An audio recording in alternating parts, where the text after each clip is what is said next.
አይ ግን ቲክቶክ ላይ ግን አንድ ነገር የታዘብኩት ነገር አንድ ላይ ቪዲዮ ከሰራችሁ ምናምን አንድ ላይ የሆነ ነገር ከተደረገ በቃ ሚስትና ባልና ሚስት ለምን እንደምታረጉት በጣም ጥያቄ የሚሆንብኝ ነገር ላይክ ቪዲዮ ከሰራው ከሆነ ወንድ ጋር አሁን ሌላም ነገም ደግሞ ከሌላ ወንድ ጋር ቪዲዮ ከሰራው የእንትና ሚስት እባላለሁ እንዴ? ከወንድ ጋር ለስራ ሁሌ ከሴት ጋር ነው የሚሰራው። ደደባቱን እስኪ አንዳንዴ እግዚአብሔር ሁሉም ባለ እንደ ውጮች እናስብ እስኪ። ኮላብ የሚባል ነገር አለ። ኮላብ ማለት ቲክቶክ ኮላብ ይፈልጋል ነው።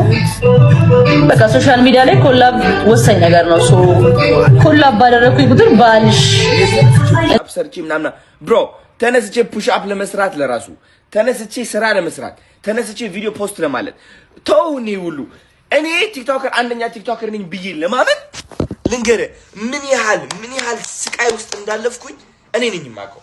and I think እግዚአብሔር ነው በዚህ ስቃይ ውስጥ እንዳልፍ ያደረገኝ ለምን አንተን እንድመክርህ you know and I think እኔ አሁን ለመጎረር ሳይሆን already የቲክቶክ ጫፍ ላይ ደርሻለሁ። በጣም ትልቅ የሆነ ለውጥ አምጥቻለሁ ህይወቴ ላይ በጣም ትልቅ የሆነ ለውጥ በሁሉም አኳያ ነው የምትል አይተዋል። አንተ የነበርኩበትና አሁን ያለሁት ምንም የሚወራ ምናምን ሳይሆን በቃ ላይ በተግባር ያሳየሁት ነገር ነው እና እዚህ ሁሉ ደረጃ እንድደርስ ያደረገኝ ማን እንደሆነ ታውቃለህ? ሲሪየስሊ አሁን አንተ ገምተዋል በውስጥ ሜቢ ብዬ አስባለሁ።